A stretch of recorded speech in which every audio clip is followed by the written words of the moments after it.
बिस्मिल्लाहिर्रहमानिर्रहीम। अस्सलाम वालेकुम। आप देख रहे हैं अलिफ न्यूज़ और मैं हूं आपके साथ माजिद अली। शामिल करते हैं पाकिस्तान और दुनिया भर से breaking news headlines.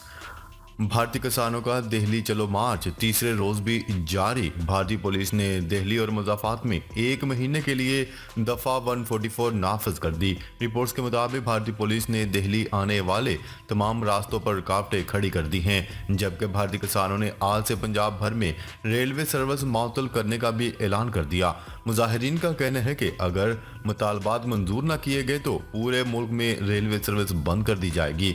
India today की रिपोर्ट के मुताबिक भारतीय पुलिस की जानिब से आंसू गैस की शेलिंग पर किसानों ने जवाबी कार्रवाई का अनोखा अंदाज अपना लिया। किसानों ने आंसू गैस के जहरीले असर को कम करने के लिए मुंह पर मुल्तानी मिट्टी लगाई और जोड़ के बैग को मास्क के तौर पर इस्तेमाल किया। दिल्ली चलो मार्च के दौरान किसानों ने मुनफरद तरीका अपनाते हुए पतंगों की मदद से आंसू गैस के ड्रोन को गिराने की कोशिश भी की। मीडिया रिपोर्ट्स के मुताबिक 3 रोज से जारी मार्च में किसानों ने 7 मकामात पर ट्रेन रोकने की धमकी देते हुए रेल रोको मुहिम का ऐलान कर दिया।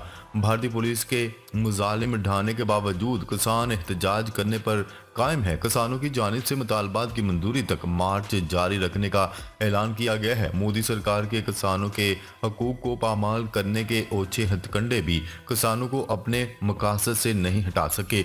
याद रहे, भारत में 3 साल कबल मुतनाज़ ज़रई इस्लाहात के खिलाफ बड़े पैमाने पर तवील अरसे तक जारी रहने वाले एहतजाज में कामयाबी के बाद एक बार फिर किसानों ने दिल्ली चलो का नारा बुलंद कर दिया।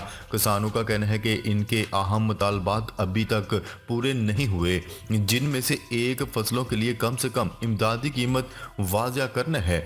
भारत में किसानों को इनकी बड़ी तादाद की बदौलत सियासी असर रसूख हासिल है। मुमकिन तौर पर अप्रैल में शुरू होने वाले कौमी इंतखाबात से पहले काश्तकारों के फिर से एहतजाज का खतरा है। सरकारी आदाद व शुमार के मुताबिक भारत के 1 अरब 40 करोड़ आबादी में से 2/3 आबादी की गुजर बसर ज़राअत पर है, जो कि मुल्क की मजमूई कौमी पैदावार का तकरीबन 5वां हिस्सा है। खबर के अगले हिस्से में बात करते हैं। पीटीआई ने मुल्क गिर एहतजाज का ऐलान कर दिया। पाकिस्तान तहरीक इंसाफ ने इंतखाबात 2024 के नताइज के खिलाफ 17 फरवरी को मुल्क गिर एहतजाज का ऐलान कर दिया।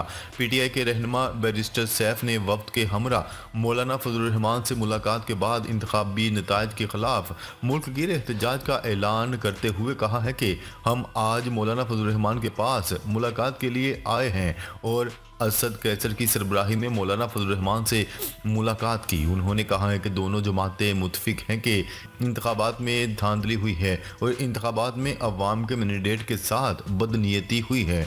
जमीयत उलमा इस्लाम फे के रहनुमा हाफज हमदुल्ला ने कहा कि 8 फरवरी के बाद एक सियासी मंजरनामा नजर आ रहा है और JUI फे ने इंतखाबात के नताइज को मुस्तरद किया है। खबर के अगले हिस्से में बात करते हैं। इंतखाबात में मुबैना धांधली, अमेरिका ने तशवीश का इजहार कर दिया। अमेरिका ने पाकिस्तानी इंतखाबात में मुबैना धांधली के इल्ज़ामात पर तशवीश का इजहार कर दिया। गैर मुल्की खबरसार एजेंसी की रिपोर्ट के मुताबिक अमेरिकी कौमी सलामती कौंसिल के तर्जुमान जॉन कर्बी ने मीडिया ब्रीफिंग में कहा कि पाकिस्तान में हालिया होने वाले आम इंतखाबात में वोटर्स को डराने धमकाने से मुतल्लिक कुछ रिपोर्ट्स का सामना है। उन्होंने कहा है कि पाकिस्तान में होने वाले 8 फरवरी के इंतखाबात के वोट अभी भी गिनती किए जा रहे हैं और आलमी मुबसरीन इसका जायजा ले रहे हैं। गुज़िश्ता रोज़ भी अमरीकी महकमे खारजा के तर्जुमान मैथ्यू मिलर ने पाकिस्तान में इंतखाबात पर इल्ज़ाम की तहकीकात का मुतालबा करते हुए कहा था कि सिर्फ पाकिस्तान नहीं बल्कि दुनिया में कहीं भी ऐसे इल्ज़ामात की मुकम्मल छानबीन होनी चाहिए। उनका कहना था कि पाकिस्तान की सूरत हाल पर नज़र रखे हुए हैं, पाकिस्तान में हुकूमत बनाने के बाद इसके साथ मिलकर काम करने के मुंतज़र हैं।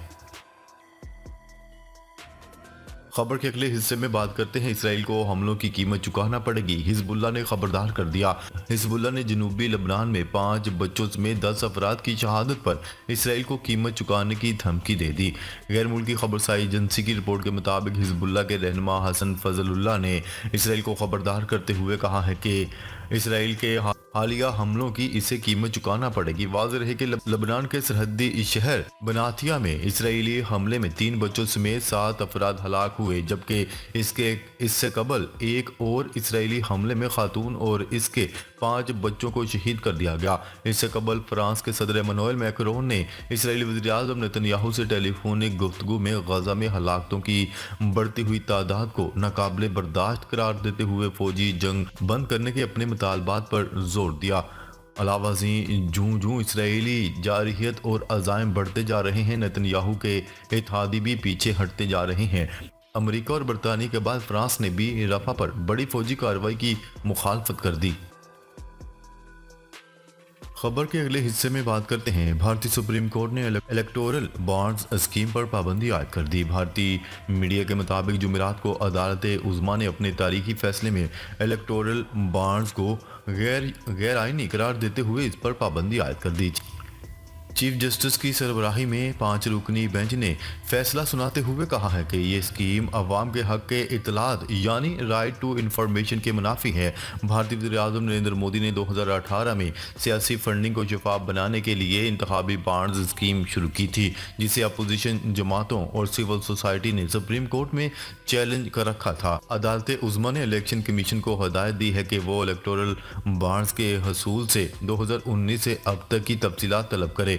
عدالتی فیصلے کے مطابق بانڈ جاری کرنے والے ادارے ایس بی آئی کو یہ معلومات بھی فراہم کرنا ہوں گی کہ اپریل 2019 سے لے کر اب تک کتنے لوگوں نے کتنے روپے کے الیکٹورل بانڈز خریدے ہیں۔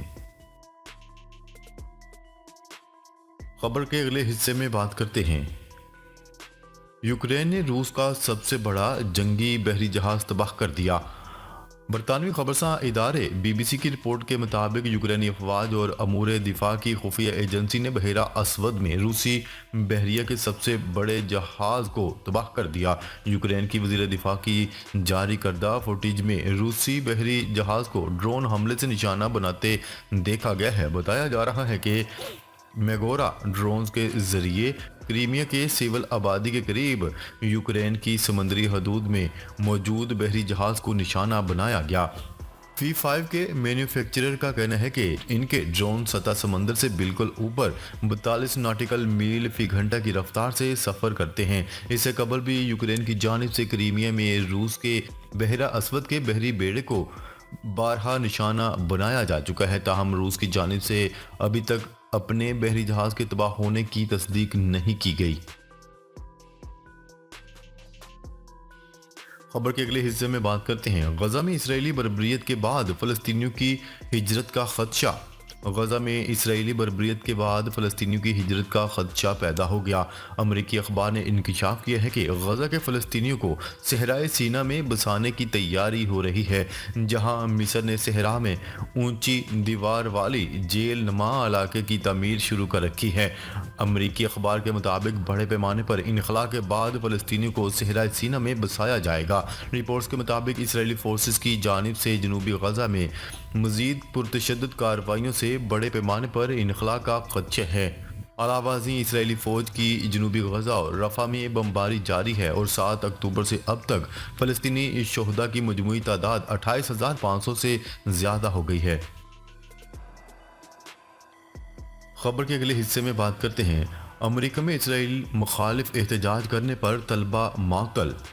امریکہ میں میساچوسٹس انسٹی ٹیوٹ آف ٹیکنالوجی میں اسرائیل مخالف احتجاج کرنے والے طلبہ گروپ کو یونیورسٹی کی صدر نے معطل کر دیا۔ طلبہ گروپ CAA نے اس اقدام کو ان کے لڑنے کے حق پر حملہ قرار دیا ہے اور کہا ہے کہ احتجاج کے حق پر یہ حملے صرف آواز کو دبانے کے لیے ہیں۔ انہوں نے کہا ہے کہ یہ اقدام انتظامیہ کی اخلاقی ناکامی اور مایوسی کو بھی ظاہر کرتا ہے۔ طلبہ گروپ کا مزید کہنا تھا کہ MIT انتظامیہ نے ہماری آواز کو خاموش کرنا جاری رکھا ہوا ہے۔ 13 طلبہ کو MIT سے مستقل معطلی کی دھمکی بھی دی گئی ہے۔ ناظرین، اب تک کے لیے اتنا ہی۔ مزید خبریں لے کر بہت جلد آپ کی خدمت میں حاضر ہوں گے۔